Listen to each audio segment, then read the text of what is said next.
Yeah, hi. A strong polar vortex collapse event has now begun, breaking down the stratospheric winter circulation as we head into spring season. A polar vortex collapse event is starting in the stratosphere, with the polar vortex splitting apart and breaking down. This event will push the polar vortex beyond the point of recovery, terminating it until the next cold season. The collapse will translate into the weather patterns in coming weeks. The polar vortex is a very powerful short to medium term weather driver during the cold season and into spring. It has a strong connection all the way from the ground up to the higher levels of the atmosphere. For this reason, it is crucial to monitor the activity high above in the stratosphere. Currently, the polar vortex has begun a strong collapse event down from the higher levels of the atmosphere. First, we will quickly and simply learn what the polar vortex really is and why it is so important. Then we will analyze the latest development and break down the weather changes relating from the polar vortex collapse into April and towards the summer 22 season. But we won't now go down all this article.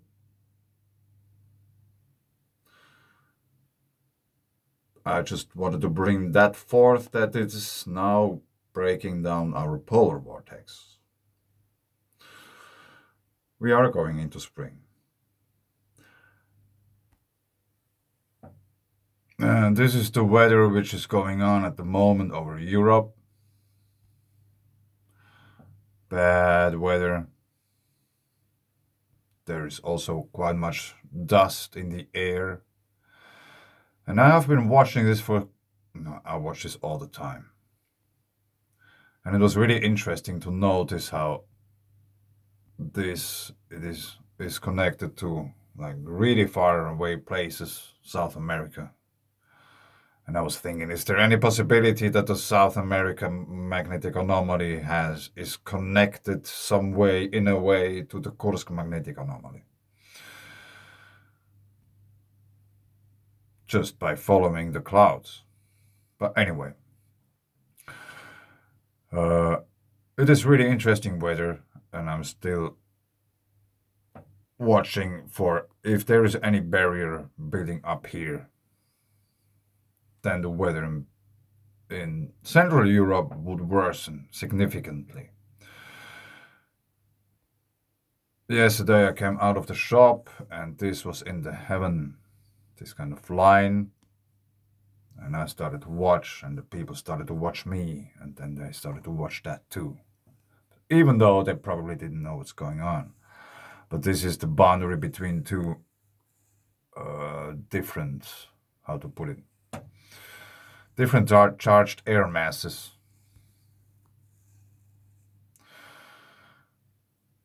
And this was for a few minutes. It was visible, then it disappeared. And this doesn't seem to be a really interesting picture unless you spot the moon, which is red. And I think it might be red because of the Saharan dust. I'm not sure, but it might be. And I know better pictures could be taken with a better camera, but since I don't have one, I just show you that. It was a little bit more colorful than here in the picture. That's the camera digitally zoomed in picture doesn't change. So now let's hop over and watch quakes. And obviously there's quite something going on in Europe. Even in the southern part of Europe. 3 hours ago, 20 kilometers in depth, 3.1. And here we are. Also in Tenerife, yesterday already some quakes. 4 hours ago, quake. La Palma also had some 4 hours ago. That's what happened in the night. Okay, it didn't come to rest yet. It probably won't come to rest anytime soon. Here, still quakes going on. This is somehow the center of the low pressure system, which is spinning around at the same place for quite some time.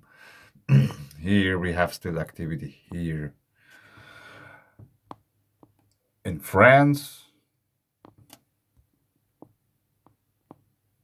that is the usual pattern we have in France, and also in central Germany around the volcanoes at the River Rhine. Idar Oberstein, 5 kilometers in depth. This is the place where we have this cryptodome, Donnersberg, Thunder Mountain. But I wanted to show you this quake here.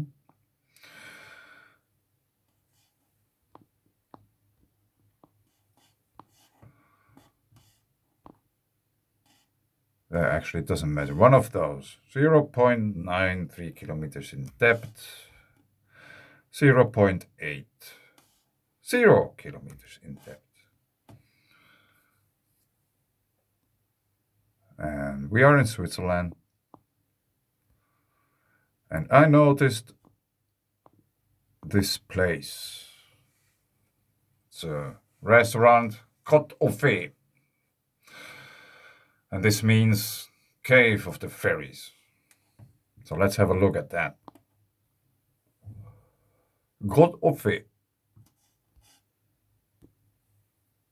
Let's have a look at the pictures. They are quite amazing.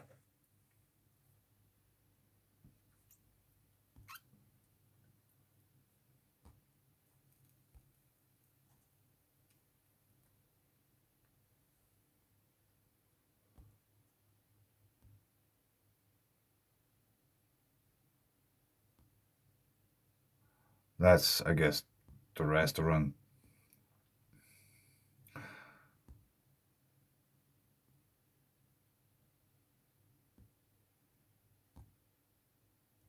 And I try to find some more knowledge, but I didn't succeed yet because I noticed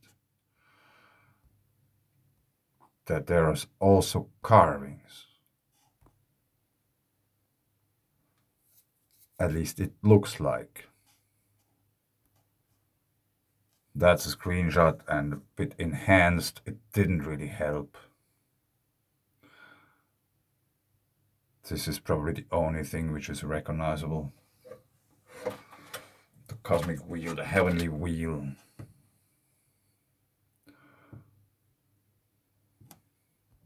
Polar configuration. Mars, Venus, and Saturn. Yeah, it would be really cool to know more about those, but I didn't find yet anything. Here are some more pictures, and it turned out that this cave is featuring a 77 meter high underground waterfall claimed as the world's highest waterfall in a show cave. The cave was the first show cave in Switzerland. The cave was known until the mid-19th centuries as Doux de Fée, or sheep hole, as it was used as a sheepfold. The cave was known from Roman times, but was first publicized in 1863 as a tourist attraction, with the present name being used from 1865. The cave was explored in 1831 when Party mapped 600 meters of passages. From 1863, Professor Gagnon Jarre of the Abbey College of Saint-Maurice cleared passageways and conducted tours on behalf of an orphanage that he had founded.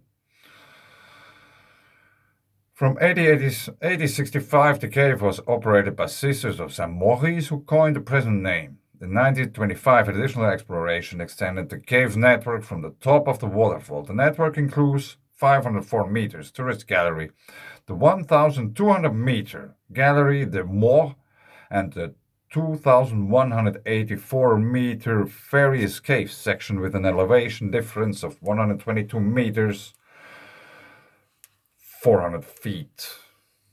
A 2010 exploration linked the Grotte of Fées to the nearby Grotte Saint-Martin number 1, totaling 3,630 meters in length and 249 meters in elevation.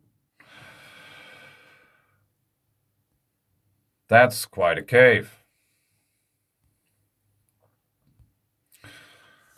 And how nice, I just followed some earthquake.